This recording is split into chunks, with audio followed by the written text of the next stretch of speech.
हमरा कमर में साड़िया पेन्हैया हो राजा जी। हमरा कमर में साड़िया पेन्हैया हो राजा जी।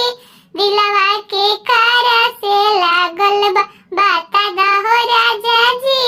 दिलवा के कारा से लागल बा बता दा हो राजा जी। तोहरा कमर में साड़ी पहिनाइब ए धनिया।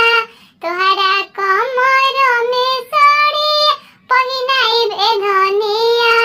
दिलवा तोहरे से लागल बा कहीं ना ए धनिया।